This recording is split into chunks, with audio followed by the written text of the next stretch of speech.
गए और 4 खानों का 84 लाख योनि नरकों का रास्ता खोल लिया। अब कौन बचाएगा? अब ये सोचो, तो मतलब है कोई बचा नहीं। ये बेचारे जो जल में जीव रहते थे, आपको देख करके डरते नहीं थे, उनको तो किसी को रहने नहीं दिया, सांप को निकाल कर दबाए कर दिया। ये बेचारे जानवर निर्भय होकर के गांव में घूमते रहते थे, उनको सफाया। पंछी जो है तुम्हारे घरों में बैठे रहते थे, कहीं कुछ नहीं था और उनको भी साफ कर दिया। अब ये हालत हो गई, तो आखिर मनुष्य क्या हो गया? मनुष्य तो ना, ये तो भोग जो है बिल्कुल पशु अज्ञान। आप तो मनुष्य थे, आपका भोग तो ज्ञान का होता है, लेकिन भोग हो रहा अज्ञान का, तो आखिर में क्या होगा? दशा ये होगी और आपको कोई रास्ता मिला नहीं। बोलो। हाँ, मान मनी का रोग पसरिया बड़े बने दिन। और महापुरुष कहते हैं क्या जीव बेचारे झूठा मान मनी का तमाम मेरा मान करो, मेरा मान करो, इसका इसी में सब जीव बेचारे उलझ गए और बड़े बनने लगे, मार खाने लगे। जो बड़ा बना वो मार खा। अरे भाई, यहाँ तो सबकी एक ही घाट की दशा है, क्योंकि मौत के घाट पर तो कोई किसी का नहीं, सबको वही शमशान भूमि पहुंचाना। हम भी तो जाएंगे, हम कौन पट्टा लिखा के आए? अरे किराए के मकान में आए, अपना काम कर लो, यही बहुत सारी है। और अपना काम करने के बाद किसी और का बन जाए, उसका काम कर दीजिए, नहीं तो एक किराए का मकान दो, जब पूरा होगा कहेगा अच्छा अब हमारा हमको दे दीजिए, तो उसकी जय जयकार होगी, अच्छा हुआ आपने ले लिया अपना मकान। तो अपना काम कर लो, मकान उसका दे दो, हंसी खुशी से, रो गाओ मत, जिसका मकान उसके सोच कर। तब तुम बड़े बुद्धिमान और चतुर हो, और तुमने बुद्धि से काम ले लिया और तुमने अपना काम नहीं किया। और जब वो आया कि मकान दो, तो रोने चिल्लाने लगे, कहले ऐसा नहीं वैसा नहीं, अभी नहीं, जब नहीं। अबे तो कब? वो तो घाट सबका एक ही है, दो घाट नहीं है। लेकिन जो जीते जी मर जाते हैं, वो मरे हो जिए क्या चीज? वो तो जीते जी मर गए। जब सूरत को शरीर से नाम से जोड़कर अलग कर दिया, तो जीते जी मर गए। वो तो बिल्कुल ऐसे ही अलग हो जाती है जैसे मौत के वक्त अलग होती है। ऐसे ही नाम की डोर पकड़ के चल जाए, शरीर यहां बैठा रहता है, उसकी संभाल ऊपर के सब लोग करते हैं, कोई छुए नहीं, कोई छेड़े नहीं। एक महात्मा जंगल में गए, तो वहां साधना कर रहे थे गुफा में। तो उनकी साधना को उनको देख करके बिल्कुल अचेत पड़े हुए थे। तो हम बाहर आए, उनके शिष्यों से पूछा, कह लगे आप कुछ बोले तो नहीं? मैंने बोला तो मैं कुछ नहीं, मैं समझता हूं कि साधना कर रहे हैं। अब ऐसा मालूम होता है कि शरीर में नहीं। तो वहां सब रक्षा करते हैं, कोई आदमी, कोई यानी जानवर, कीड़ा कोई बोल नहीं सकता, बिल्कुल एकदम सब रक्षा होती रहती। और जब तक वो विचरण करेंगे तब तक करेंगे, और जब उधर से लौट के आगे बढ़ा जाए। तो कहते हैं जीवत मृतक हो रहो, तजो खलक की आस, समरथ रक्षक सदगुरु मत पावे दुखना। जीते मरे। और वो कैसे? सूरत को नाम के साथ जो, और नाम पकड़ के ले जाएगा, शरीर से निकाल देगा, वो फिर ले आएगा, फिर निकालेगा। उसका रोज रोज का नित्य प्रति का ये काम कि ले जाएगा, ले आएगा, ले जाएगा, ले आएगा, आएगा और जाएगा, आएगा जाएगा। ऐसा नहीं कि आप वहीं रह जाओ, यहां अवध को पूरा करो, ऐसा नहीं। जाओ लौट के आओ, फिर जाओ फिर लौट के आओ। जब पूरा समय होता है चले जाओ। तो तैयार बैठे रहते हैं हर वक्त कि जब भी आदेश और जब भी समय पूरा हो जाए फौरन यहां से निकलो। तो जब समर्थ कोई मिल जाएगा, तो ये तुमको रास्ता आने जाने सिखा देगा, ले जाएगा और फिर निकाल देगा और ले चलेगा। तो जीवित मृतक हो जाओ। मरने पर तो सब मरते हैं, लेकिन जीते जी अलग हो जाओ। बोलो। छोटा रहे चित्त से अंतर, शब्द माहित बसु। हम आप लोग कहते हैं भाई छोटे रहो, सब छोटे रहो अंदर। चित्त से छोटे रहोगे मैं से। और ऐसे लोग जो है सूरत को नाम के साथ जोड़े रहते हैं, शब्द के साथ, आवाज के साथ जोड़े रहते हैं, उसका रस ले लेते हैं, अपने दी नहीं, बिल्कुल अपने को छोटा समझ कि हम कुछ नहीं। ऐसे ही लोग इस संसार के सूप को फेंक देते हैं, और सूप बांधे रहोगे तो छोटे छेद में जा नहीं सकते हो, बहुत बारीक छेद है, उसमें से होकर के निकलना है, तो ऐसे कोई नहीं जा सकता है। कितने दिन हो जाओगे इससे अपने आप को कि हम सबसे छोटे हैं, उतना ही सूरत सबसे जुड़ जाएगी। और जितना ही अपने को समझोगे कि हम कुछ हैं, हम हमारा लोग मान करें, आदर और सत्कार करें, तो तुम उस सत्ता से दूर चले जाओगे। वो दीन हो, और दीन जो होता है कहीं भी जाए सब प्यार करती है, छोटे को सब प्यार करती है, चिट्ठी रहती है, महलों में घूमती रहती है, कोई कुछ कहता है, सब जगह घूमती है, लेकिन कोई चला जाए तो देखो आप कैसे जा सकते हो। असली छोटे हो जाओ, जितने छोटे जाओगे मालिक के दरबार में प्रवेश हो जाओ। और तुम यहाँ पर घमंड लेकर के रहे तो घमंड तो जाता नहीं, वो तो एक विकार है, वहां बेकार की कोई चीज नहीं जाती, न उधर मन जाएगा न बुद्धि। जहां तक मन जाता, बुद्धि चित्त और प्राण जाते, वो तो अपने अपने भंडार में ले हो जाएगा। सूरत तो अकेले आई, और जब आकर के इसको कपड़ा पहनाया तो इनको लगा दिया, मन को लगा दिया, बुद्धि को लगा दिया, चित्त को लगा दिया, प्राणों को लगा दिया और नीचे उतार दिया। अब लेकर के ऊपर से आई, इसी तरह से नीचे जब चढ़ाई हो शब्द के द्वारा तो उतारते चले जाओ, अपने अपने भंडार में पहुंचा। तो ये जीवात्मा अकेली हो जाती, किसी को लेकर नहीं अकेली। इस तरह से कहते हैं दीन होकर रहोगे सबसे जुड़े रहोगे, और दीनता नहीं है तो सबसे अलग हो जाओ। बोलो शब्द भेद और शब्द कमाई। लोगों को सार मिला, बाकी जिनको महापुरुष नहीं मिले और भेद नहीं मिला, जुक्ति नहीं मिली, वो क्या कमाएंगे, उनको संसार में कुछ नहीं। वो चाहे चारों वेद पढ़ो, कंठस्थ कर लो, चाहे गीता रामायण कंठस्थ करो, कुछ नहीं। जिनको शब्द नहीं मिला, नाम नहीं मिला, वो जीवन में कुछ नहीं, उनको सार मिल ही नहीं सकता। और जिनको नाम और शब्द मिल गया उनको सार मिला, क्योंकि उनको महापुरुष मिल गए और भेद मिला।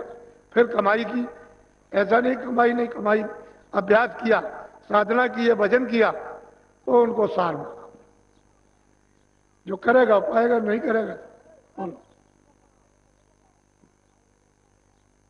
सब धरता सत्य गुरु पहचानो, हम ये पूरा महापुरुष कहते हैं कि भाई ऐसे गुरु की, ऐसे महापुरुष की तलाश करो जो शब्द में रहते, जो शब्द वेद जानता, क्योंकि वो वही बात करेगा जिसका वो गुणी है।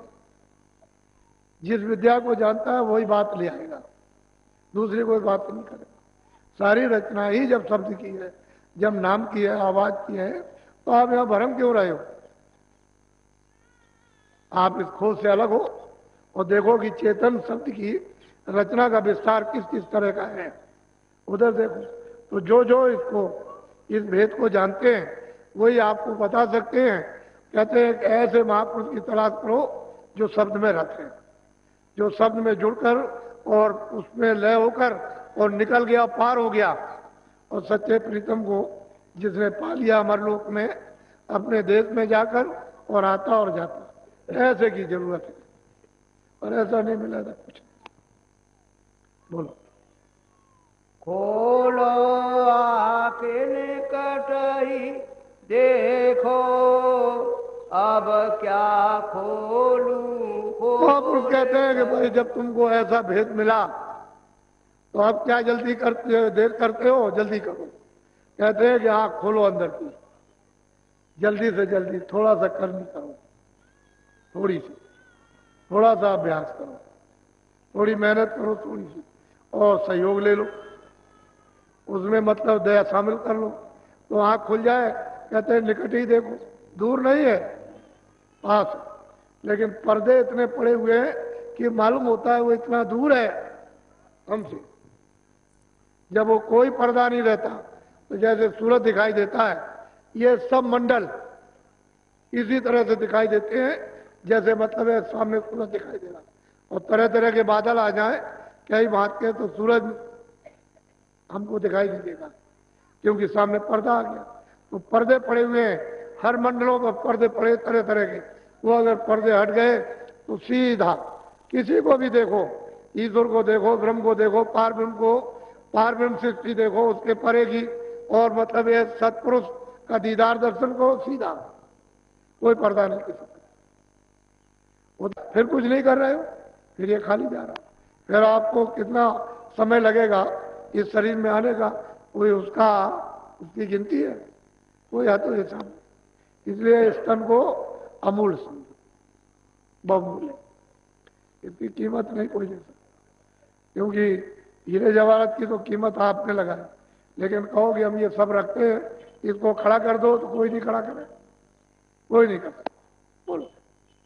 आगे भागे तुम्हारा प्यारी, नहीं परखो तो जून। कहते हैं कि आगे है सूरत, है जीवात्मा, है मनुष्यो, तुम्हारा भाग है अगर तुमने नहीं इस समय मनुष्य शरीर में परखा, पहचाना महापुरुषों को, तो फिर जोन कहते हैं 84 और नरक कहते हैं उन जोन में तुमको वासा मिलेगा। फिर ये अवसर फिर कभी मिलेगा, कभी नहीं मिलना। तो आप लोग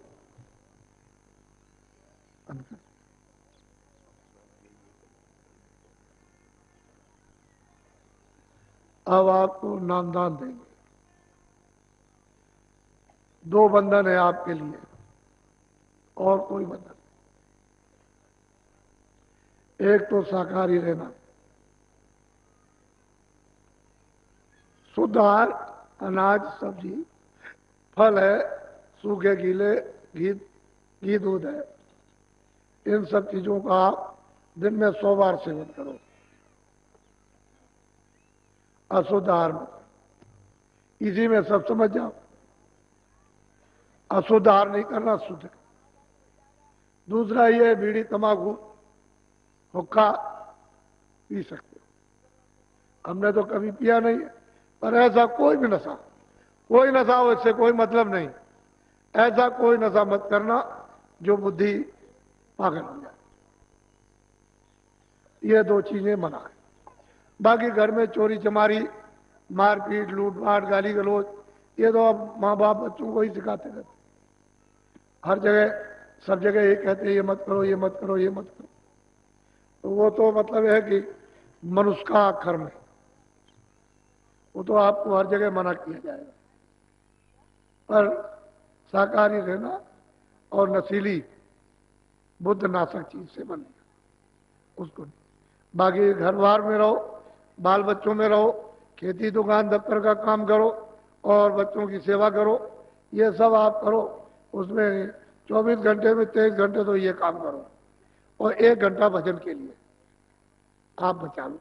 वो भी है 15 मिनट, कभी 10 मिनट, कभी सुबह, कभी शाम, कभी दिन में, कभी रात। तो 1 घंटा पूरा करो पहले, 1 घंटे में ये काम करो, तो आपका घर बार भी नहीं छूटा और आपको कोई नुकसान भी नहीं। और समय तो आप बचा ही लेते हो, वो तो बेकार समय चला जाता है, क्योंकि उससे कोई आपका काम तो है नहीं। और जब आप भजन करोगे तो आपके काम आएगा, आप ही की चीज आपके काम आ जाएगी। तो 1 घंटा समय बचाओ। जब भजन होने लगेगा तो तुम 1 घंटा क्या, 2 घंटे भी, 4 घंटे भी, 10 घंटे भी समय अपने आप दोगे। हमारे कहने की जरूरत नहीं है। फिर 10 घंटे भी लग जाओगे, 4 घंटे भी लग जाओगे, फिर तो अलग बात है। वो तो चीज ऐसी है कि जब वो मिलेगी, जो नशा और मस्ती चढ़ेगी, वो मतलब ये है कि उसके सामने कोई कुछ नहीं। वो तो है, लेकिन 1 घंटा समय बचाओ 24 घंटे बस, और कोई बंधन तो है नहीं। हम तो किसी को साधु बनाते नहीं, ना अभी तक किसी को बनाया। वो गुरु महाराज के पास आए थे, उन्होंने कहा था कि अरे भाई क्या करोगे, भजन ही कर लो, भजन कर लो, क्या करोगे, ये अपना काम कर लो, चलो दूसरों को मतलब ये है कि जगा देना, जब काम हो जाए तो दूसरों को भी जगाना। ऐसा उनकी इच्छा थी। तो अब जो उनकी इच्छा थी वो किया। आप पहले उनको देखिए, गुरु महाराज को कितने सीधे साधे थे, बहुत सीधे साधे। सही बात तो है, इनको कोई पहचान नहीं सकता था, इतने सीधे। और मतलब यह है कि सब कुछ लेकर बैठे हुए थे, सब कुछ खजाना उनके पास था, जो लेने वाला होता सब ले लेता।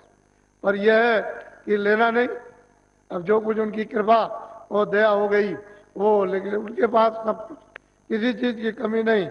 पर अब यह है कि भाग नहीं है तुम्हारा, तुम जगे और चेते नहीं, तुम इस संसार में लगे पड़े रहे, विषयों में फंसे रहे, तो आप उससे वंचित रहे।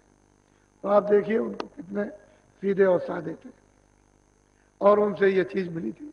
उन्हीं का ये मंदिर है जो देख रहे हो, कि जो इतनी बड़ी चीज दे सकता है, तो उसकी कुछ ना कुछ निशानी इस रूप में रहे कि भाई ये तो दे के गए थे, और उन्होंने कहा था कि ये हमारा धन दूसरों को बांट देना, दे देना, तुम्हारा नहीं है, तुम इसके रखवाले बनो, और जब दूसरा ग्राहक आ जाए तो उसको ये धन दे दो। तो ये तो उनकी चीज है, हमारी तो कुछ है। हम तो वैसे भी नहीं चाहते थे कि कोई सत्संग करें, चुपचाप अपना भजन करते रहें और चुपचाप रहे, समय पूरा करना चाहिए, लेकिन उनका आदेश था, इसलिए ये आपको सब धीरे धीरे करके सुनाना पड़ा। और जो परेशानियां आई वो तो हमको मालूम, लेकिन उसके सामने कुछ परेशानी नहीं, वो भी हंसी खुशी की। आपके साथ कितनी परेशानी महापुरुषों को उठानी पड़ी, तब इन जीवात्माओं का काम हुआ, ये काम नहीं होता है। तो आप नामदान ले लीजिए। आप पहले जो जो भगवान का नाम बोलेंगे, सब लोग एक साथ एक आवाज में, मुंह से अपनी अपनी आवाज को बाहर निकालना, ताकि ये सुनने को मिले कि आप नाम का शुद्ध उच्चारण कर रहे हैं। ऐसा नहीं कि आप अशुद्ध बोलने लगो, शुद्ध उच्चारण, सीधा उच्चारण करो, अशुद्ध उच्चारण उल्टा मत करो, सीधा बोलो हमेशा। वो क्योंकि सीधा ही वो पकाया हुआ है, उल्टा नहीं पकाया। उल्टा पकाया होता तो उल्टा बोलते, लेकिन सीधा पकाया तो सीधा बोलो। जब सीधा बोलोगे तो आपको लाभ मिलेगा, और आपने उल्टा उच्चारण कर दिया तो आपके लिए नुकसान है। तो शुद्ध बोलना, सीधा और साफ बोलना। जो जो नाम बोलता जाऊंगा आप बोलते जाना, जब मैं चुप हो जाऊंगा तो आप बोलो जय गुरुदेव। इतना ये ढक जाए, क्योंकि कोई आदमी ये न देख सके कि आप ये क्या कर रहे हो, क्योंकि वो देखेगा तो कहेगा हमने तो ऐसा भजन करते किसी को देखा नहीं है जो आप भजन कर रहे हो, समझ गए। तो थोड़ा सा कपड़ा डाल लो कि आपके हाथ दिखाई न दे इतने, और ये आंख और कान आपका ढक जाए। तो कपड़ा डाल के फिर करो, तो ऐसे आंख बंद की और ऐसे कान बंद की, ऊंचा ध्यान देकर ऊपर की तरफ, सूरत के जीवात्मा के कान से, जो अंदर में एक कान है उससे सुनने का काम करना। तो शुरू शुरू में जब आप बैठोगे तो मालूम होगा सुनसान, तो ऊपर ऊंचा से ऊंचा उधर मन और चित्त बुद्धि कानों के साथ लगा करके कान से गौर से सुनना। ये आवाज ऐसी आवाज होनी, उसको ऐसा पहचानना कि ऐसी आवाज कोई बाहर भी है, ऐसा पहचानने की कोशिश करना। जब मैं कहूंगा कि अच्छा खोल दीजिए तब खोलना, ऐसे बैठ जाओ, आगे पैर करो ऐसे, सब लोग इस पर रखो ऐसे हाथ, ऐसे। ये आंखें बंद करना और दोनों कान, दोनों आंखें और दोनों कान, और अंदर के कान से सुनना ऊपर की तरफ। आंख और कान बंद करो, बंद कर लो आंख और कान, और ऊपर की तरफ बहुत गौर से सुनना, इधर उधर मन कहीं ना जाए।